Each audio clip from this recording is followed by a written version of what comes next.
But the question always arises, well, Father, I feel unworthy.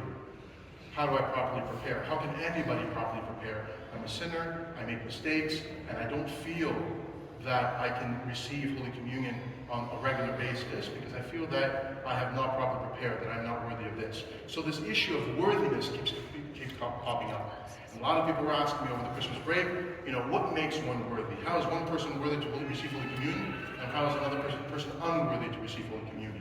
Right? How do I know?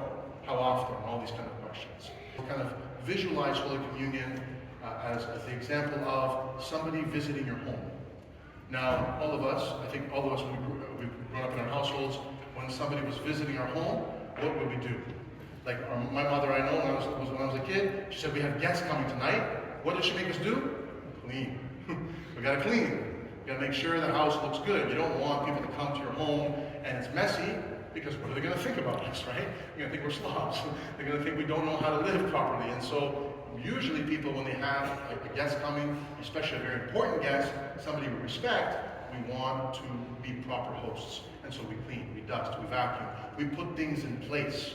We don't have things all over the place. We don't want it to be messy. Maybe we have some food for them. We want to be gracious hosts.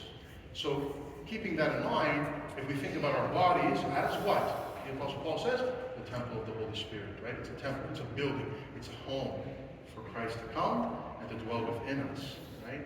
And Holy Communion is us inviting Christ into us. He's coming into our home. And we know when he's coming. We know. Every Sunday, between 10 and 12, we know when he's going to come by. So we prepare. And how do we prepare? We know that Christ is the King of Kings. He is God himself. And so if he is the most important guest, what do? We do our best to clean our house. So cleaning our house is this idea of constantly looking at ourselves, self-examination, confession, fasting, doing all these things that help us dust and vacuum and put things into place in our lives, not because we're going to be perfect, because your home is never going to be 100% clean. You can try your best. There's always going to be a little bit of dust. There's always going to be that attic that we shoved everything in and closed the door so nobody can see when people come over. There's always going to be something that's in disarray. But we do the best we can to put things in order so that when guests come, we can receive them graciously. So when they come, they are not scandalized. They don't say, I don't want to come to this house again. This house is dirty. I want to be here. We don't want that response. And so this is what makes somebody, quote unquote, worthy or unworthy. It's not about really being worthy. It's rather about the effort. How much do I respect the person who is coming into my home, and how much of my effort to clean my home reflects that respect? If I respect Christ and I want him to enter into my home, I want to clean my home as best I can. It may not be perfect. I may miss something. It's a work in progress. But if I do this more and more, if I think of it this way, so is that, it's not just Christ coming once or twice a year. He's going to come visit at Christmas and Easter. So yeah, maybe I'll scramble a bit and clean up then. But what if Christ is coming every Sunday to my house? Not only every Sunday, what if he's coming on weekdays too? Maybe I go to weekday liturgy, right?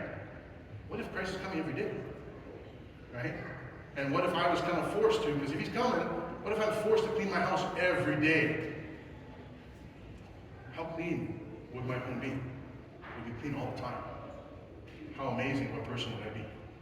The more and more we clean, more and more we prepare, the holier we become. So this is the way we should see it. That's why, yes, the answer is we should be communing often, but with proper preparation, and we do our best, and even when we fall, or even when we miss something, that's okay.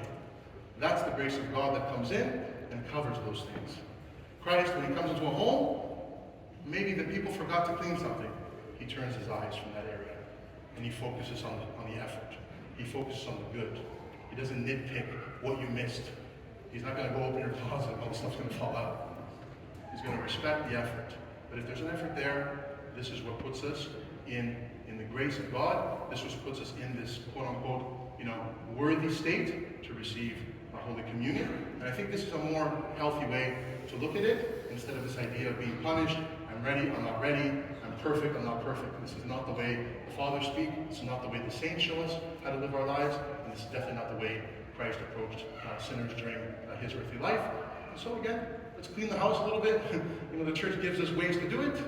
try to do our best, even if it's just a little bit, and try to receive communion as much as possible. Keep our lives on the straight path. Amen.